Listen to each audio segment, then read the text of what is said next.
भुजबळांनी हा मेसेज देऊन टाकला की मी तुमच्यामुळे मंत्रिमंडळात आलो नाही, मी सर्व्हिसामुळे मंत्रिमंडळात आलो. ओबीसी समाज नाराज होऊ नये म्हणून जे खातं आधीच्या मंत्रिमंडळात भुजबळांकडे होतं तेच खातं त्यांना देऊन त्यांना असं दाखवण्याचा प्रयत्न केला की आता हा पार्टीचा नवा ओबीसी चेहरा आहे. ओबीसी चेहरा त्यांना गरजेचा होता आणि नॅचरल आहे की उपयुक्तता भुजबळांची ही जरांगेंना शिंगावर घेण्यासाठी आहे.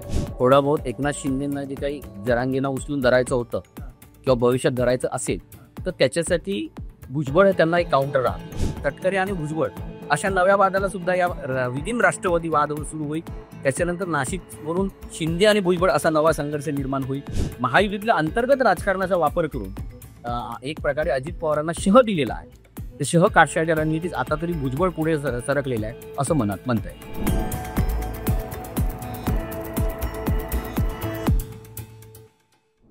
नमस्कार, मी सदानंद. तुम्ही द पॉलिटिक्सचा व्हिडिओ बघताय. पुढच्या काही मिनिटांमध्ये आपण एक महत्वाची आजची राजकीय घडामोड समजून घेणार आहोत. छगन भुजबळ हे पुन्हा एकदा महायुतीच्या मंत्रिमंडळामध्ये पुन्हा एकदा आलेले आहेत आणि देवेंद्र फडणवीस यांच्या मंत्रिमंडळामध्ये भुजबळांची पहिल्यांदाच एंट्री झाली. याच्या आधी भुजबळ हे एकनाथ शिंदेच्या मंत्रिमंडळामध्ये होते, पण यावेळेस आता देवेंद्र फडणवीस यांच्या मंत्रिमंडळामध्ये त्यांचं जवळपास 6-7 महिन्यानंतर हे आगमन झालेलं आहे आणि महायुतीमध्ये पुनरागमन, त्यांच्या मंत्रिपदामध्ये त्यांचं पुनरागमन झालेलं आहे. तर या सगळ्यांचे नेमके अर्थ काय आहेत, याचे पडसाद कशा पद्धतीने आगामी भविष्याच्या राजकारणामध्ये पडणार आहेत आणि ही सगळी घडामोड आहे आजची ती अजित पवार यांच्यासाठी हातबल करणारी त्यांच्यासाठी गोष्ट आहे का, हे सगळं आपण जाणून घेणार आहोत. आणि ते सगळे सांगण्यासाठी आपल्याला या सगळ्या गोष्टींचं विश्लेषण करण्यासाठी ज्येष्ठ राजकीय पत्रकार, राजकीय संपादक प्रमोद चुंचवार सर सोबत आहेत.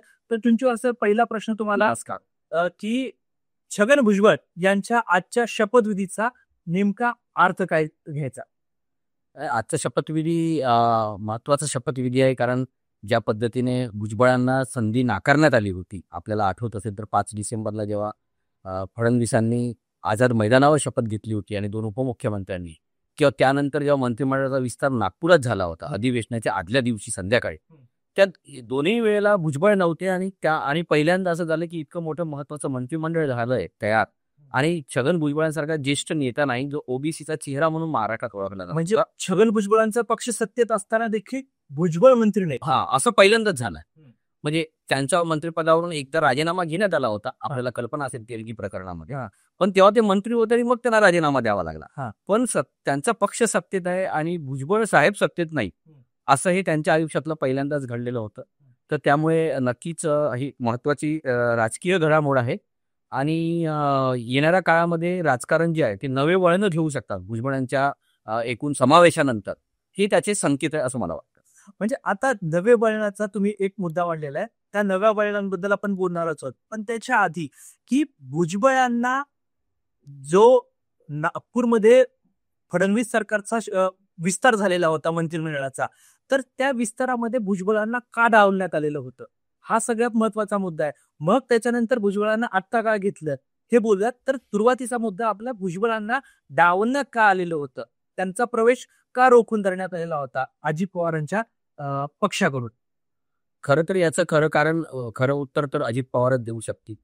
तर्कवितर्क त्या काळात बरेच लढवल्या गेले, पण कुठल्याही तर्काने समाधान व्हावं पत्रकार म्हणून असे कुठलेही उत्तर आम्हालाही कधी मिळालेले नाही, प्रामाणिकपणे सांगतो. ही गोष्ट खरी आहे, पण आपल्या प्रेक्षकांना म्हणजे ह्या गोष्टी म्हणजे एवढं काही बरं पुलाखालून पाणी वाहून गेलेलं आहे की सांगता सोय नाही. कारण आता एकतर जरांगेंचं आंदोलन हे त्यावेळेस म्हणजे आंदोलनानंतरची निवडणूक, त्याचा निकाल, त्याच्यानंतरचं सत्ता स्थापना आणि आता जरांगेंनी आंदोलनाची पुन्हा दिलेली हाक, या सगळ्या दरम्यानच्या काळामध्ये बऱ्याच गोष्टी घडलेल्या आहेत. त्यामुळेच मी तुम्हाला प्रश्न विचारला होता की तेव्हा का नाकारण्यात आलेलं होतं छगन भुजबळांना. त्या काळात जेव्हा हे नाकारण्यात आलं तेव्हा असं सांगण्यात आलं होतं की काय नव्या चेहऱ्यांना संधी द्यायची आहे आणि ज्याला टेंटेड म्हणता येईल की कलंकित चेहरे आम्हाला दूर ठेवायचे आहे, म्हणून अजित पवारांच्या पक्षाचं म्हणणं आहे. अजित पवारांच्या पक्षाचं म्हणणं होतं, भाजपचंही म्हणणं होतं आणि त्याला ते भाजपचे नेते फडणवीसांच्या इमेज बिल्डिंगसाठी ही गोष्ट वापरत होती की बघा फडणवीस मुख्यमंत्री झाले तर त्यांनी कलंकित लोकांना मंत्रिमंडळात स्थान दिलं नाही. व कोणते कलंकित नेते तर तानाजी सावंत, त्यांना मंत्रिमंडळात घेतलं नाही, जे मागच्या याच्यात होता अब्दुल सत्तार, त्यांना मंत्रिमंडळात घेतलं नाही आणि इकडे राष्ट्रवादीमध्ये छगन भुजबळ. हा. अशा सगळ्या लोकांना घेतलं नाही. पाटील दिलीप वळसे पाटलांना घेतलं नाही. अगदी गोगावलेला अगदी शेवटच्या क्षणी घेण्यात आला, त्यालाही त्यांचा विरोध होता. हा. पण घेतल्यानंतरही त्यांना अतिशय कमी महत्वाचं ज्याला म्हणता येईल गृहिणी मंडळातलं अशा प्रकारचं खातं देण्यात आलंय रोजगार हमी योजनेचं. तर हे अशा एकदम अशी एक इमेज बिल्डिंगसाठी भुजबळांना त्याच्यातून वगळण्याचा वापर करण्यात आला होता राजकारणाच्या दृष्टीने. परंतु आता हे जे सगळ्या राजकारणाचा वापर केला होता, पण तुम्ही म्हटला तो पण मुद्दा त्याच्यामध्ये आहे की जरांगे पाटील यांना अंगावर किंवा शिंगावर घेण्यामध्ये भुजबळांनी फार मोठी भूमिका वठवली होती आणि एकूण जरांगे पाटलांनी त्यांच्या विरुद्ध फार आक्रमक भूमिका त्यावेळेस घेतली होती. मराठा समाजामध्ये पण भुजबळांमध्ये मोठ्या प्रमाणात नाराजी पाहायला मिळत होती आणि अजित पवार हे नाही म्हटलं तरी मराठा समाजाचे नेते आहेत, एक मराठा चेहरा आहे. अशा वेळेला तात्काळ छगन भुजबळांना घेऊन मराठा समाजाची नाराजी सुद्धा अजित पवारांना ओढून घ्यायची नव्हती. जरांगेंनाही काही न बोलता खुश करायचं होतं की बरं झालं तुमच्याशी जो माणूस नडला आम्ही त्याला मंत्रिमंडळात घेतलं नाही. त्यांनाही काही प्रमाणात शांत केलं, मराठा समाजाला काही प्रमाणात शांत केलं आणि ओबीसी समाज नाराज होऊ नये म्हणून धनंजय मुंडेंना मंत्रिमंडळात महत्वाचं जे खातं आधीच्या मंत्रिमंडळात भुजबळांकडे होतं तेच खातं त्यांना देऊन म्हणजे ओबीसी मंत्र्याचं खातं हे ओबीसी मंत्र्याकडेच दिलं. अन्न नागरी पुरवठा आणि त्यांना असं दाखवण्याचा प्रयत्न केला की आता हा पार्टीचा नवा ओबीसी चेहरा आहे. आणि मला असं वाटतं की भाजप, महायुती, अजित पवार या सगळ्यांनी नवा ओबीसी चेहरा पुढे आणण्याचा प्रयत्न केला. पण धनंजय मुंडेंच्या कर्तृत्वामुळे, त्यांच्या व्यक्तिमत्वामुळे असेल किंवा जसे हे एका विशिष्ट जातीपुरते भुजबळ मर्यादित आहेत, पण त्यांची जात ही पूर्ण महाराष्ट्रव्यापी आहे. माही समाज एक खूप मोठा समाज आहे तो. त्या तुलनेने धनंजय मुंडेंचा समाज कमी आहे आणि काही जिल्ह्यापुरता पूर्ण सर्वव्यापी नाही किंवा सर्व जिल्ह्यात महत्वाच्या पातळीवर त्याची संख्या नाही. तर या पातळीवर हा अजितदादाचा हा जो प्रयोग आहे तो धनंजय मुंडेंच्या कृपेने म्हणा, त्यांच्या प्रतिमेने म्हणा, त्यांच्या कर्तृत्वाने म्हणा तो फसला. आणि आता छगन भुजबळांच्या एंट्रीनं सिद्ध झालं. त्यामुळे आता अजित पवारांना लक्षात आलं की आता छगन भुजबळांना घेण्याशिवाय पर्याय नाहीये, नाहीतर ओबीसी आपल्याकडनं जाणार. कारण तो पक्ष मराठ्याचा पक्ष म्हणून आधीच एनसीपी बदनाम आहे. बरोबर. अशा वेळेला जास्ती बदनाम, आणखी जास्त बदनाम आहे. आणि अशा वेळेला एनसीपी आता निवडणुकीला सामोरं जाणार आहे. अशा पातळीवर एक ओबीसी चेहरा आपल्याकडे असावा असं अजित पवारांनाही वाटलं असेल, छगन फडणवीसांनाही वाटलं असेल. कारण तुम्हाला कल्पना असेल, मी थोडासा आणखी एका मुद्द्याकडे तुमचं लक्ष वेधू इच्छितो की स्थानिक स्वराज्य संस्थांच्या निवडणुका आता सुप्रीम कोर्टाने अनाऊन्स केलेल्या आहे. 4 महिन्यात आपल्याला घ्यायच्या आहे महाराष्ट्रात. आणि स्थानिक स्वराज्य संस्थांच्या निवडणुका कुणामुळे थांबल्या तर त्या फक्त ओबीसी आरक्षण याच्या विचार थांबल्या. बरोबर. त्यामुळे ही जी निवडणूक आहे ही सुद्धा ओबीसी आरक्षण केंद्रित होणार आहे आणि काही ठिकाणी ओबीसीचे आरक्षण कमी करावे लागणार आहे सरकारला आणि काही ठिकाणी जास्त करावे लागणार, अशी पण परिस्थिती येऊ शकते. अशा वेळेला एक ओबीसीची नाराजी होऊ नये आणि ओबीसीचा लीडर भाजपकडे नाही. म्हणजे आता हा एक मुद्दा महत्वाचा आहे सर. आता आपण ओबीसी आरक्षणाबद्दल बोलणार आहोत आणि जाती जनगणनेचा मुद्दा देखील महत्वाचा आहे, त्याच्याबद्दल आपण पुढे बोलू. पण आरक्षणाचा जो भाग आहे आणि ओबीसी चेहऱ्याचा, तर एक प्रकार छगन भुजबळांना मंत्रिमंडळामध्ये 6 महिन्यांना उशिरा एंट्री देऊन भाजपनं, देवेंद्र फडणवीसांनी पंकजा मुंडेंना देखील इशारा दिलाय का? कारण पंकजा मुंडे ह्या ओबीसीच्या नेत्या म्हणून मागच्या काळामध्ये त्यांचं नाव घेतलं जात होतं. तर त्या पार्श्वभूमीवर भुजबळांच्या एंट्रीकडे तुम्ही कसं बघताय? नाही, मला असं वाटतं की जो नियम धनंजय मुंडेंना लागू होतो, आपण आता बोललो, त्याच पंकजा मुंडे आहेत, त्याच समाजाच्या आहेत, त्यांची बहिणी आहे.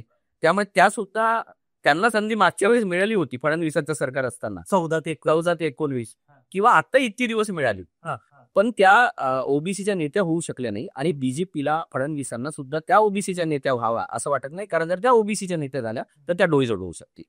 त्यामुळे त्यांना त्या ज्या जिल्ह्यापुरतं मर्यादित ठेवणे. आणि आपल्याला कल्पना असेल की धनंजय मुंडेचा राजीनामा का घेतला जात नव्हता, त्याच्या महत्वाच्या कारणांपैकी एक कारण होतं की जर धनंजय मुंडे मंत्रिमंडळात नसतील तर बीड जिल्ह्यामध्ये पंकजा मुंडेंचं महत्व वाढेल समाजामध्ये आणि एकूण जिल्ह्याच्या राजकारणामध्ये. आणि धनंजय मुंडे आणि हे भाजपला नको होतं, पंकजा मुंडेंचं वाढणार मुख्यमंत्र्याला नको होतं. आणि म्हणून अनेक वेळा म्हणजे अजित पवारांपासून सगळ्यांची इच्छा असतानाही मुख्यमंत्र्यांनी धनंजय मुंडेंचा राजीनामा रोखून ठेवला होता. अगदी डोक्यावरून पाणी गेल्यामुळे नाईलाजाने त्यांचा राजीनामा घ्यावा लागला. पण राजीनामा घेताना सुद्धा तात्काळ त्याचं पालकमंत्रीपद अजित पवारांकडे देण्यात आलं बीड जिल्ह्याचं. आणि पंकजा मुंडेंची राजकीय उंची वाढणार नाही असं त्यांना खातंही दिलेलं आहे. ही काळजी बीजेपीने आधीच घेतलेली आहे, मुख्यमंत्र्यांनी आधीच घेतलेली आहे आणि एनसीपीने पण घेतलेली आहे. तर मला असं वाटत नाही की हा मेसेज भुजबळांना घेण्याचा हा पंकजा मुंडेंना काय मेसेज आहे. पंकजा मुंडे आज राजकीय परिस्थितीच नाही की त्यांना कोणी मेसेज देण्याची गरज आहे. ओके. हां. आता ह्याच्यामध्ये आणखी एक म्हणजे आपण ओबीसी बद्दलच बोलतोय. तर जरांगेचं आंदोलन जे लोकसभा आणि विधानसभा निवडणुकीच्या तोंडावर अगदी एका उच्च टोकाला होतं. ते मधल्या काळामध्ये ढेपाळ्यासारखं झालेलं होतं मागच्या फडणवीसांचं सरकार आल्याच्या नंतर. हो. आता पुन्हा एकदा त्या आंदोलनानं उचल खाल्ल्याचं बघायला मिळतंय आणि ऑगस्टमध्ये ते मुंबईवर धडक मारणार आहे असं त्यांनी इशारा दिलेली आहे, घोषणा केलेली आहे. तर या पार्श्वभूमीवर तुम्ही ओबीसी आरक्षणाचे आणि ओबीसी चळवळीचे खंदे पुरस्कर्ते छगन भुजबळ यांच्या फडणवीस सरकारमधल्या एंट्रीकडे तुम्ही कसं बघताय? नाही आता म्हणजे हा मराठा समाजाला पण काही इशारा द्यायचा आहे का? का फक्त ओबीसी समाजाला की बाबा आम्ही तुमच्या माणसाला घेतलंय तेवढ्यापुरती ही गोष्ट आहे? मला असं वाटतं की पहिली गोष्टच महत्वाची आहे की ओबीसी चेहरा त्यांना गरजेचा होता. हां. आणि नॅचरल आहे की उपयुक्तता भुजबळांची ही जरांगेंना शिंगावर घेण्यासाठी आहे. मागच्या वेळेस जरांगेंना त्यांनीच घेतलं होतं. हां. त्यांना अदृश्य आशीर्वाद तेव्हा फडणवीसांचं होतं हे सगळ्यांना माहीत आहे. आणि हेही सगळ्यांना माहीत आहे की जरांगेंच्या पाठीमागे सगळ्यात मोठं पाठबळ हे तत्कालीन मुख्यमंत्री एकनाथ शिंदे यांनी लावलं होतं. तर जरांगे हे एका अर्थानं तेव्हा एकनाथ शिंदे विरुद्ध फडणवीस अशा सुप्त संघर्षाचं प्रतीक होतं. आणि त्यावेळेला फडणवीसांनी जरांगेंना काउंटर करण्यासाठी भुजबळांचा वापर केला आणि भुजबळांच्या माध्यमातून त्यांनी जरांगेंना शांत करण्याचा, त्यांना प्रति आव्हान देण्याचा आणि ओबीसीची एक मुवमेंट त्यांच्याविरुद्ध उभी करण्याचा एक प्रयत्न केला आणि त्याचा फायदा झाला, राजकीय फायदा झाला. आणि आज आपल्याला निकालामध्ये त्याचं परिवर्तन पण दिसलं की ओबीसीने मोठ्या प्रमाणावर भाजप आणि महायुतीला या निवडणुकीमध्ये मतदान केलं कारण जरांगेंना त्यांना काउंटर करायचं होतं. असं हे सगळं चित्र निर्माण केलं. आता जेव्हा जरांगे उभे राहतील तेव्हा नॅचरल आहे मंत्रिमंडळाचे सदस्य ओबीसीचे नेते या नात्यानं भुजबळच त्यांना शिंगावर घेतील, अंगावर घेतील. पण मला असं वाटत नाही की ज्या पद्धतीने मागच्या वेळेसचं आंदोलन झालं होतं, कारण त्या आंदोलनाला कुठे ना कुठे स्टेट स्पॉन्सर होतं, ते यावेळेस इतक्या मोठ्या प्रमाणात ते आंदोलन होईल असं नाही.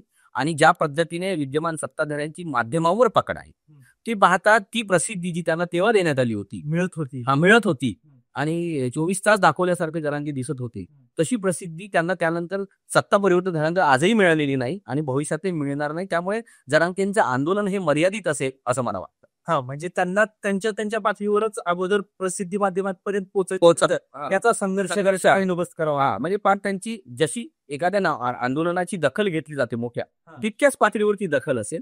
आणि ते मुंबईपर्यंत प्रत्यक्ष येतील का याच्याबद्दल मला शंका आहे. ते मागच्या वेळेला नवी मुंबईतून परत गेले होते, प्रत्यक्ष मुंबईत ते तेव्हाही दाखल झाले नव्हते. तर आता या सरकारला ती कला माहीत झालेली आहे. ते मंत्री पाठवत असतात, मध्ये मध्ये चर्चा करत असतात. आता तर ते हे प्रकरणच न्यायप्रविष्ट आहे असं सांगायला त्यांना, कारण सुप्रीम कोर्टाने जे प्रकरण महाराष्ट्र मुंबईतल्या हायकोर्टाकडे परत पाठवलेलं आहे. त्यामुळे सरकार काय करू शकते अशा प्रकारचे प्रश्न ते निर्माण करतील आणि वेळ काढूपणा करतील. आणि कुठल्याही परिस्थितीत त्यांना निवडणूक मराठा आरक्षणाच्या भोवती केंद्रित होऊ द्यायची नाहीये. आणि आपल्याला कल्पना आहे की स्थानिक स्वराज्य संस्था निवडणुका ज्या आहेत त्या स्थानिक विषयावर जास्त प्राधान्याने लढल्या जातात. आरक्षण किंवा राज्याचे फार मोठे विषय ते विषय फार किती चर्चेला येत नाही. उमेदवार महत्वाचा ठरत असतो. त्यामुळे मला असं वाटतं की या पार्श्वभूमीवर जरांगेंचा इम्पॅक्ट त्या प्रमाणात मागच्या वेळेसारखा होईल असंही मला वाटतं. आता ह्याच्यामध्ये अजून पुढचा मुद्दा आपला असा आहे तो जात जनगणनेचा. येत्या काळामध्ये जेव्हा जात गणना म्हणजे जनगणना होईल तेव्हा त्याच्यामध्ये जात जनगणना देखील होणार आहे अशी केंद्र सरकारनं घोषणा केलेली आहे. तर त्या अनुषंगाने देखील छगन भुजबळ यांच्या या प्रवेशाचा, शपथविधीचा काय अर्थ काढता येऊ शकतो? त्याच्यावर कशा पद्धतीचे परिणाम होऊ शकतात? नाही, त्याचाही परिणाम असा होऊ शकतो की अप्रत्यक्षपणे जातगणना जाहीर होण्याचं जे श्रेय आहे ते काँग्रेसला जाऊ नये किंवा काँग्रेससोबत असलेल्या राष्ट्रवादीला जाऊ नये याची काळजी महायुती सरकारला घ्यायची आहे. आणि ही जनगणना व्हावी यासाठी एकीकाळी छगन भुजबळ आक्रमकच होते. त्यांचे पुतणे त्यांनी खासदार म्हणून संसदेमध्ये हा विषय मांडला होता. समीर भुजबळांनी, भुजबळ साहेबांनी सुद्धा महाराष्ट्रामध्ये अनेक पत्रकार परिषदा घेत आंदोलन करत हा विषय जिवंत ठेवला होता. आणि ही जातीय जनगणना जाहीर झाल्यानंतर सुद्धा त्यांनी त्यावर काही प्रतिक्रिया दिलेल्या होत्या. तर त्यामुळे याचं श्रेय एकतर्फी होऊ नये आणि आपल्या पक्षातल्या किंवा आपल्या सत्ताधारी वर्तुळातल्याही माणूस त्या श्रेयात सहभागी असला म्हणजे आपल्यालाही ते श्रेय मिळेल, अशी एक काही रणनीती यामागे असू शकते. आणि म्हणून भुजबळांचा समावेश केला गेला असेल. म्हणजे भाजपच्या डीएनए मध्ये ओबीसी आहे असं देवेंद्र फडणवीस म्हणाले होते. तर त्या पार्श्वभूमीवर छगन भुजबळांचा हा प्रवेश मंत्रिमंडळातला महत्वाचा ठरू शकतो, ही एक गोष्ट झाली.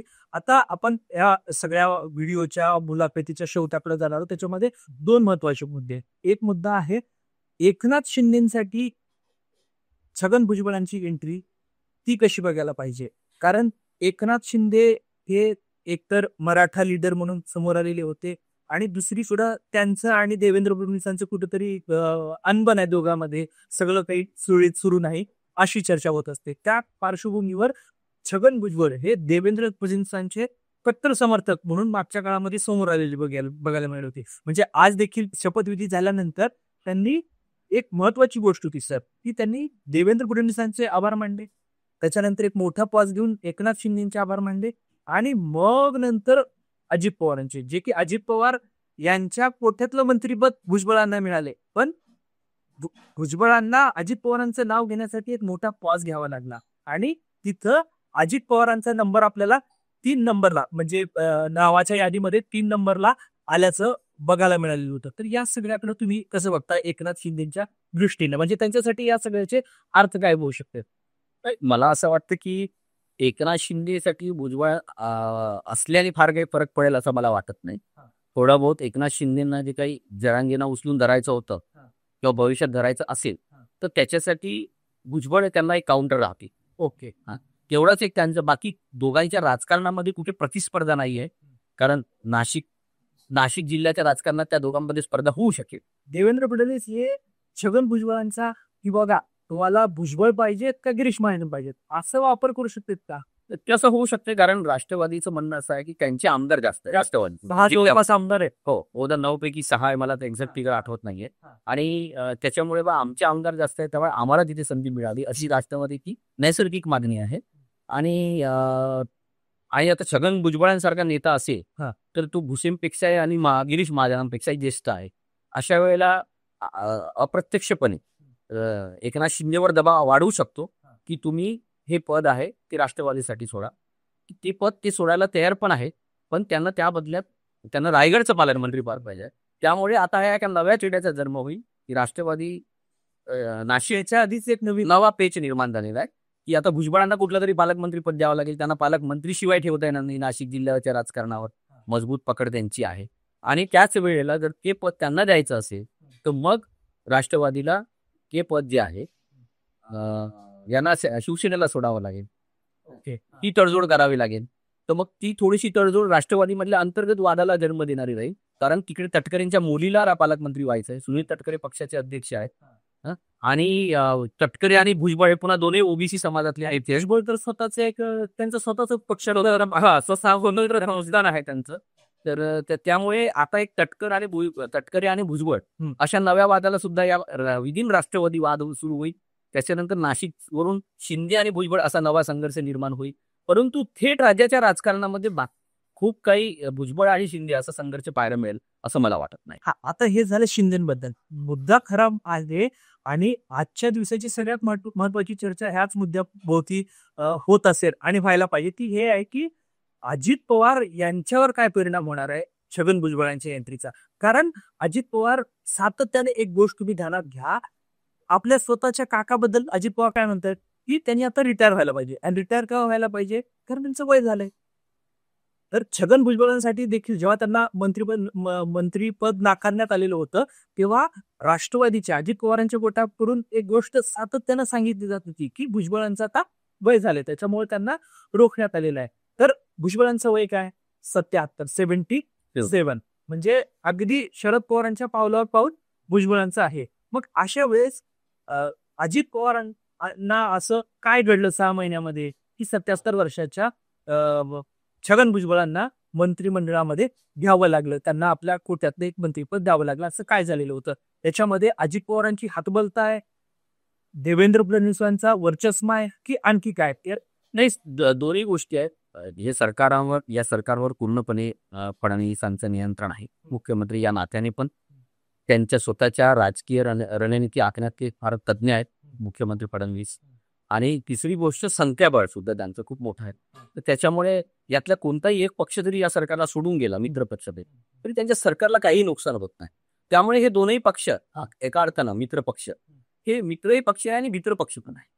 कारण ते भिवून आहेत एकमेकाला भिवून आहे. फडणवीसांच्या किंवा भाजपच्या पण भिवून आहे. त्यामुळे हे मित्र पक्ष पण आहे आणि भित्र पक्ष पण. तर हे जे भित्र पक्ष आहेत त्याला माहित आहे की आणि 2000 आता हे स्थानिक स्वराज्य संस्थांची निवडणूक ही एक मिनी विधानसभेची निवडणूक मानली जाते. आणि या सरकारवरच्या एका अर्थानं रॅटिफिकेशन जे म्हणता येईल, महायुती सरकार ताब्यात आलं त्याच्यावर पुन्हा एकदा जनतेने शिक्कामोर्तब केलं.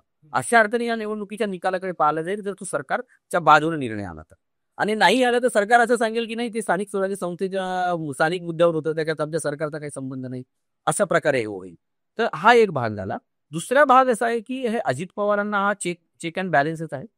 कारण अजित पवारांना एकीकडे प्रवीण परदेशी आणून त्यांनी अर्थ विभागावर एक मोठं नियंत्रण मिळवलेलं आहे मित्रमध्ये, आणि त्याला एक ऑफिशियली सल्लागार नेमलेला आहे. मंत्रिपदाचा दर्जा, राज्यमंत्रीपदाचा दर्जा दिलेला आहे आणि प्रत्येक प्रस्तावावर महत्वाच्या पैशा गुंतवणुकीच्या खर्चाच्या ते सल्ला देतील आणि मग निर्णय होईल. आणि ते मंत्रिमंडळाच्या बैठकीत सुद्धा बसू शकतात प्रसंगी सल्ला द्यायला. अशी सगळी तरतूद आहे. म्हणजे फायनान्स मिनिस्टर म्हणून अजित पवारांवर एकीकडे असा दबाव आणलेला आहे आणि दुसरीकडे राजकीय दृष्ट्या आता त्यांच्या विरोधात गेलेला एक व्यक्ती मंत्रिमंडळात आणू आपला नेता पण मानायला तयार नाहीत. अशा प्रकारे आपल्याला कल्पना असेल की मंत्रिमंडळात समावेश केल्यानंतर आजपर्यंत जाहीररित्या दोघं एकमेकाला भेटलेले नाही. बरोबर. अनेकदा त्यांनी टाळलेला एकमेकाला. आज काय एक महत्वाची घडामोड तुम्ही बघा, आजच्या मंत्रिमंडळाचे जे शपथविधीचे व्हिज्युअल्स आहेत ना ते खूप बोलके. त्याच्यामध्ये भुजबळ आपली नाराजी म्हणजे त्याच्यावर पांघरूनच घालू शकत नाही. त्यांनी राज्यपालांकडून सत्कार स्वीकारला, त्यांनी मुख्यमंत्र्यांकडून सत्कार स्वीकारला आणि मुख्यमंत्र्यांच्या बाजूलाच अजित पवार आहेत. अजित पवारांकडे ते बघत देखील नाही. अजित पवारांकडे पाठ दाखवून ते तसंच पुढे जातात आणि एकनाथ शिंदेकडून स्वागत स्वीकारतात. आणि त्याच्यानंतर स्वतःहून अजित पवारांना की बाबा गोष्टी उघड व्हायलेत सगळ्याच आता, म्हणून मग अजित पवार इथून स्टेजवरून बाहेर येतात आणि स्टेजच्या समोर येऊन भुजबळांचा सत्कार करताना आपल्याला बघायला मिळते. ही एक महत्वाची गोष्ट आहे. भुजबळ यांनी एका अर्थानं जाहीर पान उतारच अजित पवारांचा केला असं तुमचं जे वर्ण आहे ते पाहून, कारण मी प्रत्यक्ष शपथविधीचा सोहळा बघू शकलो नाही, तर हे दिसते. आणि भुजबळ यांनी हा मेसेज देऊन टाकला की मी तुमच्यामुळे मंत्रिमंडळात आलो नाही, मी फडणवीसांमुळे मंत्रिमंडळात आलो. त्यामुळे आपल्याच पक्षाचा नेता मंत्रिमंडळात असूनही त्याच्यावर आपलं नियंत्रण नाही आणि दुसऱ्या पक्षाच्या नेत्याचं नियंत्रण आहे आणि तो थेट एका अर्ध्याला मुख्यमंत्र्यांनाच रिपोर्ट करतात. त्यांनी म्हणजे मागच्या काळामध्ये ज्यांच्यासोबत आता पक्ष पण सोडून अशा पद्धतीचं विधान. हो, त्यांनी स्वतःचा पक्ष स्थापनेसाठी प्रयत्न केले होते, बैठका बोलवल्या होत्या. आपल्याला आठवत असेल तर डिसेंबर महिन्यानंतर त्यांच्या समता परिषदेची. तर पण त्यांच्या लक्षात आले की आपण हे प्रॅक्टिकली करू शकत नाही. मग त्यांना माघारी घ्यावी लागली आणि आपल्या पक्षाची ताकद किती मर्यादित आहे किंवा आपल्या संघटनेची ताकद किती मर्यादित आणि किती एका जातीपुरतं मर्यादित आहे हे त्यांच्या लक्षात आलं असेल. त्यामुळे त्यांना माघारी घ्यावी लागली. ओबीसी आपण स्वतःला नेता म्हणून प्रोजेक्ट करू शकत नाही आणि वय पण त्यांच्या विपरीत आहे अशा परिस्थितीमध्ये. तर आपण आज त्यांनी महायुतीतल्या अंतर्गत राजकारणाचा वापर करून एक प्रकारे अजित पवारांना शह दिलेला आहे. तर शह काष्टाच्या रणनीतीत आता तरी भुजबळ पुढे सरकलेलं आहे असं म्हणताय. बरोबर. तर हे होतं आजचं छगन भुजबळ यांच्या मंत्रिमंडळातल्या प्रवेशाचं विश्लेषण, त्याचे वेगवेगळे अर्थ आपण उलगडून दाखवण्याचा प्रयत्न तुमच्यासमोर केलेला आहे. तर हा व्हिडिओ तुम्हाला कसा वाटला ते तुम्ही कमेंट बॉक्समध्ये आवर्जून सांगा. व्हिडिओ लाईक करा, शेअर करा आणि अजूनपर्यंत तुम्ही द पॉलिटिक्सला सबस्क्राईब केलं नसेल तर सबस्क्राईब करायला देखील विसरू नका. व्हिडिओ बघितल्याबद्दल धन्यवाद.